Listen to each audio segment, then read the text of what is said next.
बिस्मिल्लाहिर्रहमानिर्रहीम अस्सलाम वालेकुम। इन एग्ज़ाम अकेडमी में तव्हांखे भलीकार चाहां थो। मां आहियां नूर सुमरो।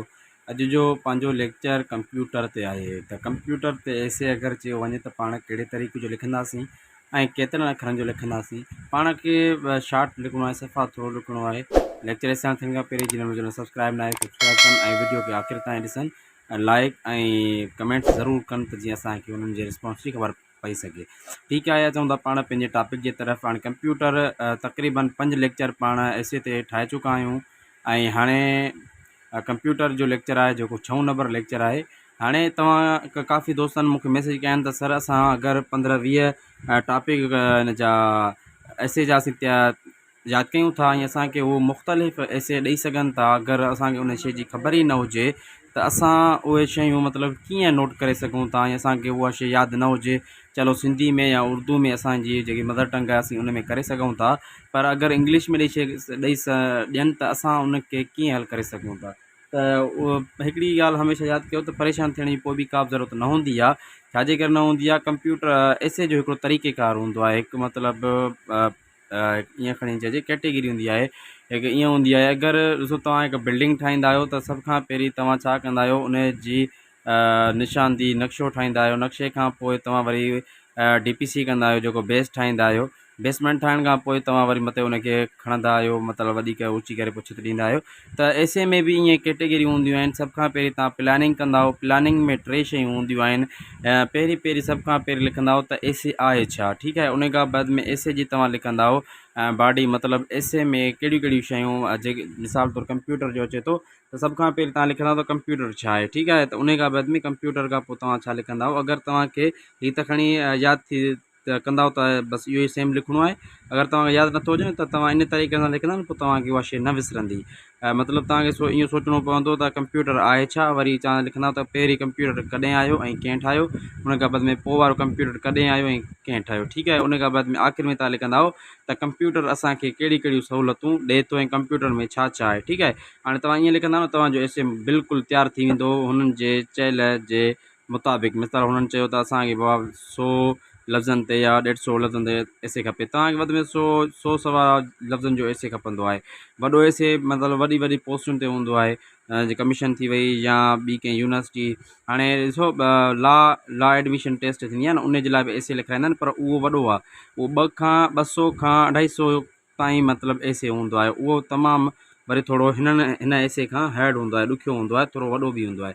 ठीकु आहे, तो परेशान थियण जी का बि ज़रूरत कान्हे का। अगरि काई बि तव्हांखे शइ रोके थी, रंडाए थी, त असीं तव्हांजे लाइ मौजूदु आहियूं। तव्हां कमेंट्स में या WhatsApp नंबर ॾिनल आहे, तव्हां उन हिसाब सां में राब्तो करे सघो था। बहरहाल अचूं था पाण पंहिंजे टॉपिक ते। चए थो computer is an electronics machine that uses electricity to work. First we can give it institution and it does what we say. Computer हिकु इलेक्ट्रॉनिक मशीन आहे जेका इलेक्ट्रिसिटी मतिलबु बिजली ते हले थी ऐं उनजो कमु तेज़ी सां पाण खे ॾेई सघे थी। ठीकु आहे, ऐं उनजो जेको कमु आहे उहो पंहिंजे लाइ छा आहे।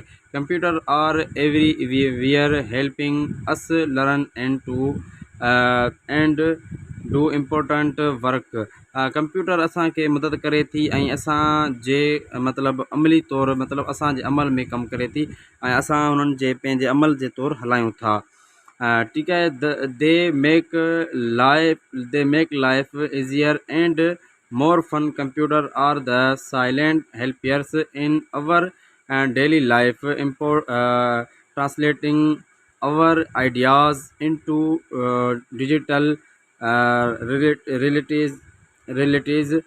ऐं कंप्यूटर असांजी खे मतिलबु हिकु अहिड़ो फ़न ऐं अहिड़ो मतिलबु कमु ॾिए थो, ख़ामोशी वारो, जेको असांखे मतिलबु ट्रांसलेट जो कमु मतिलबु कंहिं शइ जी तर्जुमानी करणु या कोई अहिड़ी ऐं नवां नवां आइडियाज़ ॾियणु असांजे लाइ माना हिकिड़ो डिजिटल मतिलबु नई शइ जे हिसाब सां बहितरीनु कमु अचे थो।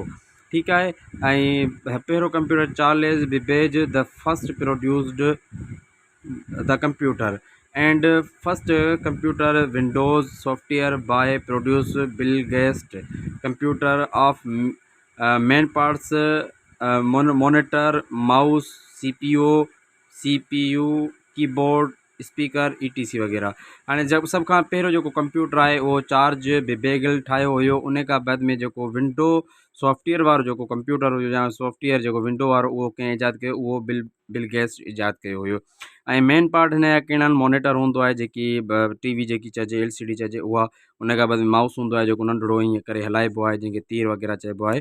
ॿियो CPU हूंदो आहे जेको मेन दिमाग़ु हूंदो आहे। कंप्यूटर जेको मेन पार्ट हूंदो आहे, अगरि CPU न आहे त कंप्यूटर सिर्फ़ु TV हूंदो आहे। उन खां बाद में कीपैड हूंदो आहे, कीबोर्ड छा हूंदो आहे, जेको बटन वारो हलाईंदा आहियूं पाण। उन खां बाद में स्पीकर जेको आवाज़ु कढंदो आहे। त इन्हनि शयुनि जे सिवा कंप्यूटर अधूरो हूंदो आहे। त इन जे सिवा पाण कंप्यूटर खे मुकमल तौरु इस्तेमालु नथा करे सघूं। ठीकु आहे, त इहो कंप्यूटर जो इंग्लिश में। हाणे सिंधी में ॾिसूं था। कंप्यूटर हिकु इलेक्ट्रॉनिक डिवाइस आहे। कंप्यूटर जेको हलाईंदड़ जे हिदायतुनि ते अमल करे थो, मतिलबु पाण जेको हुनखे कमु चवंदासीं उहो ई हू करे थो। कंप्यूटर असांजी ज़िंदगी खे आसान बणाए छॾियो आहे। असां कंप्यूटर में तमामु घणो कमु करे सघूं था। चार्ल्स बेबेज पहिरियों कंप्यूटर ईजाद कयो। पहिरियों विंडो सॉफ्टवेयर बिलगेट्स ईजाद कयो। कंप्यूटर जा मुख्य हिसा monitor, mouse, CPU, keyboard, speaker वग़ैरह आहिनि। हीउ हुयो कंप्यूटर ते लेक्चर। वरी तव्हांखे अहिड़ो ॿियो कोई बि ख़ूबसूरत जेको टॉपिक ते लेक्चर ऐसे लिखाईंदासीं। ठीकु आहे, तेसिताईं असांखे ॾियो इजाज़त। Thank U very much.